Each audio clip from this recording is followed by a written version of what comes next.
Hi, I'm Randall, editor of IoT News, and I have a couple of experts here on IoT from SoftwareAG. So if you guys could just give yourself a quick introduction about what you do, basically. Sure. Yes, hello, my name is Bernd Gross. I'm the Senior Vice President of IoT and Cloud Business Unit at SoftwareAG and actually the CEO of Cumulocity, which was an independent company until a year ago, which got acquired by SoftwareAG. I'm very happy to be part of SoftwareAG Group. My name is Anthony Sayers. I am the SoftwareAG IoT evangelist. So I'll keep it very short, but I think the word speaks a lot for itself. But very much complementing what Bernd is doing and what Cumulocity is all about. IoT evangelist is a title I wouldn't mind myself, but I think I'll just stay to humble. I enjoy my job. I enjoy it. So Anthony, you had a session earlier called Future of IoT Predictions for a Connected World. Unfortunately, I came down a bit late to see that. So can you just round up like what you were talking about? Yeah, I think it was an interesting set of questions. One was more about the future and where we see things going, and I think that's where we kind of outlined how we see, distributed architectures, but also how we see new technologies and new sensor type technologies. But more importantly, is helping customers. And I spoke about how it's important that customers learn to connect the data first and to be data driven. Understand your environment. Don't chase after the big prizes like predictive maintenance until you've actually got the basics right. So it's more about how Cumulocity develops that notion of connecting data, understanding your environment in order to make future decisions. And then we spoke about industry trends, what I see as being a big impact. And it was areas like, for us, things like cold chains, precision agriculture, sustainability are key areas, along with, obviously, for us, is industrial automation. Big part of our message, so that's kind of relating that. So there were quite a few questions from the audience, which we answered, but it's really more about how we look at Cumulocity from a device point of view, device management, but also how we look at analytics through Apartment. So it's an interesting session. Yeah. In fact, it was one of your sessions earlier, Sven, where you brought up a statistic that 65% of IoT projects fail. I thought that was pretty high and surprising. Yeah, that's correct. Yeah. What we see is, when you see the history from Cumulocity, we have now 7 years experience on the IoT project. And what we see is really, we can actually, from the outlook, from the emerging projects, we can already see the probability of a project failing or not. Yeah. What we're not trying to do is, because the market is really, taking off, and we see a lot of positive momentum and real buying behavior that has been, for various years. We had seen a lot of proof of concepts, pilots, and so on a small scale projects. Very difficult to interpolate what are the challenges of real rollouts, right? And I suppose that I think it was Boston Science Group who came up with that research of the high amount of failure on that. And I suppose one of that reason is really that the people or project teams underestimate the challenges of an IoT project in terms of the whole end-to-end supply, how you connect the machine, how you stabilize that connection before you really make sense out of that data. You have to have that proven backbone of a connected environment. And I think that's underestimated, and that's why there's a very high number of failure. So you haven't turned this into an algorithm yet that I can tell which ones are going to succeed and which ones I can fail. So I know which ones just to maybe invest in, be useful in cryptocurrency to find out what the next Bitcoin's going to be. Yeah, well, I mean, it would be nice if we could replicate that to other industries and other business environments. I agree. Yeah, but I think therefore we need AI in the future. Not us having some years experience in identifying it. Yeah. So you guys recently formed a partnership with Telefonica. Can you tell me a little bit about that and what that entails? Yes. So one of our focus areas is to build different vertical partnerships in the industry. Essentially, we as a platform provider with SoftwareAG's Cumulocity IoT, we are kind of a horizontal enabler. But we are not, we don't see ourselves as being domain expert in all of these different verticals. So what we're currently doing is we categorize various verticals where we want to be either number one or number two. Obviously, the telecommunication vertical is something we see ourselves already emerging as the leader in the platform sense. So we have supplied most IoT platforms to telco operators.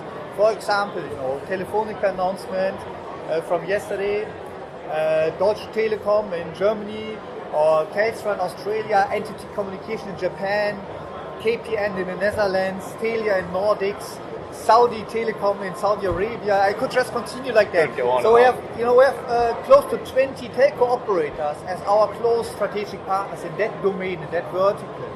What we're trying to do with them is that we want to help them with our software technology. It's a white label play. They take the software, operate and run it in their own data center and labeling it with their own product proposition and selling it to their different enterprise customers. So it's kind of a partnership, a distribution partnership or strategic partnership in a sense.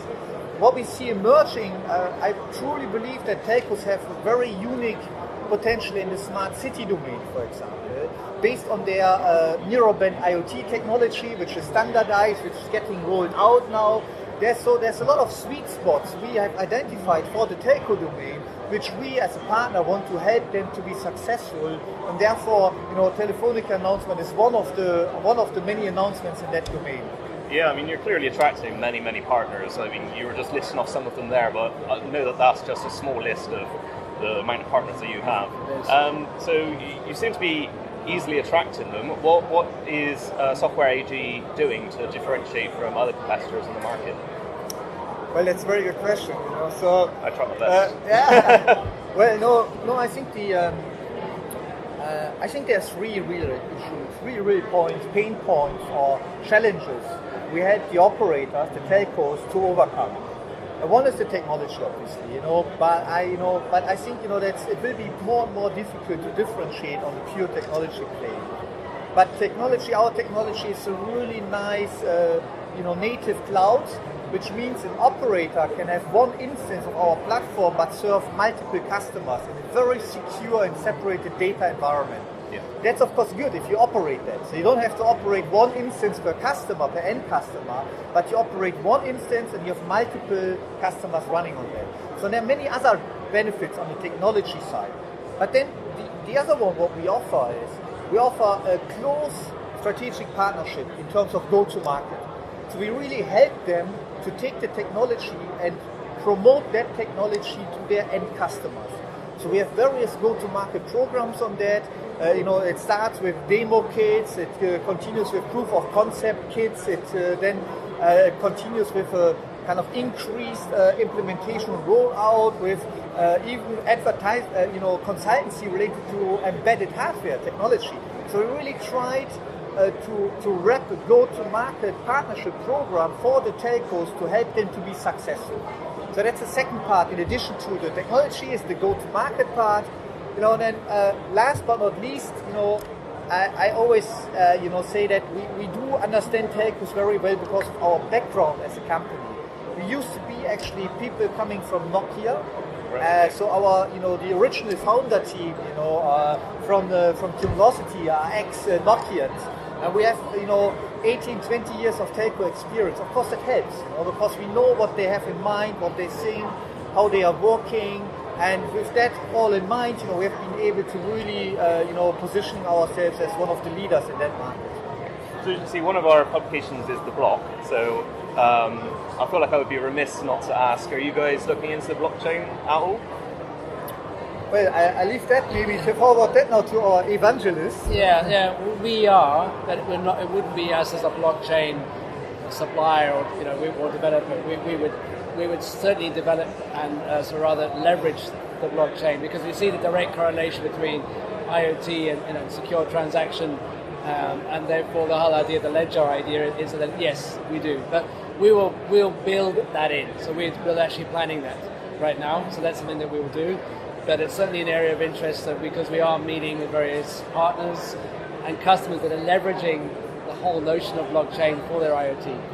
So yes, and I think that's where we bring in some of the additional bits that Bernd, mentioned in terms of collaboration. Is we have industry experts inside SoftwareAG that help guide our customers. So whether it's in transport, industry, or telco, we have some really good resources that are helping.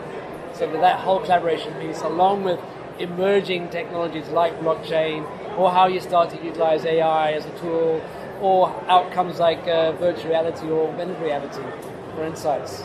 So, yeah. So, what's the most impressive use of Cumulocity that you've seen so far? Yeah, just to add on the blockchain. What we decided now as well is what we want to do is, we want to take an agile approach to it.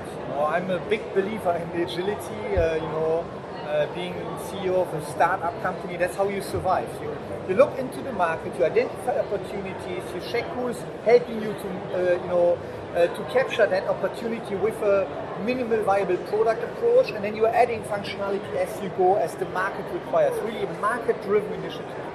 The same is what we want to do with blockchain. We decided actually at the management level that we want to go first with IoT-related blockchain capabilities in 5 trial proof of concept pilot approaches, and understand the market requirements and the real capabilities needed for IoT out of that approach.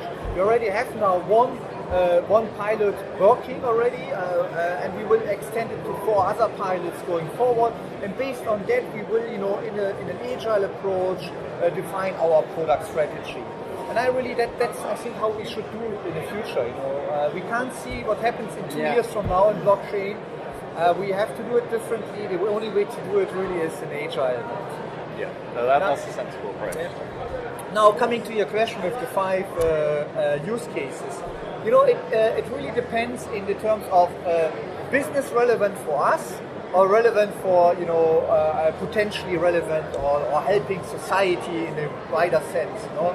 And I like to maybe take some which I'm personally very proud of. One is, for example, with London Transport, and one of our partners who are actually helping the London transport system to improve air pollution, to reduce air pollution, to improve air quality in the London bus, in the iconic double story or double deckers buses. Some of them are very old. They are 20 years old, still driving. The engine, the diesel, pollution is very, very, critical in a city as dense as London. What we do there is, of course, our partner installs the technology to filter out and make reduce the pollution. But we help them actually to do the online monitoring, the predicting, the alarm management, the condition monitoring, so that the whole system is stable and up and running, and it's it's really usable. Yeah? So that's very the project is only involving in the first stage hundreds of buses, but I think that's a good example how IoT can help going forward.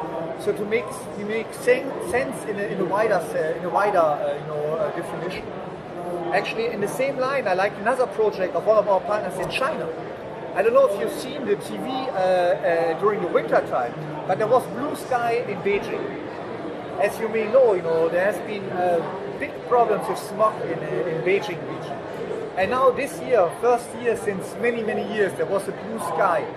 One of the reasons for that is that they implement heavily alternatives to coal heating. So they have in the residential Beijing environment to do still coal heating in a lot of houses. And now they've introduced gas heating systems. What we do there is, because there's some problems with that pipes and the connections, and there's been even some accidents happening on gas because for some residents it's a new technology. What we have been doing now is we're helping with what we call an automated valve system to analyze the gas flowing out of the system and into the house. If we identify problems with the distribution of the gas or abnormalities, we will actually close the supply into the house. That means it makes it much more safer to implement a gas heating system in Beijing as it used to be without IoT technology. And then just to sum up, I know I'm talking a lot, but then of course you have, beside these type of examples of use cases, you have also the real, let's say the hardcore commercial use cases, how you call it, like usage-based insurance with optotelematics connecting 3.6 million cars, which then help the drivers to get access to a more economic insurance policy. and so on. So there are many different use cases. We have hundreds of different use cases nowadays. And so that's. Well, I mean, both of those examples sound like they'll benefit me massively. I mean, I'm not actually based in London. I'm based out in Bristol, and you can tell the air quality difference as soon as you hit London. It's amazing, and cheaper insurance. I mean, that's always going to benefit. Everybody wants that. Yep, exactly. So thank you very much, guys. Yeah. That's all my questions. Yeah. Okay, thanks very much. Okay. See you soon. Bye.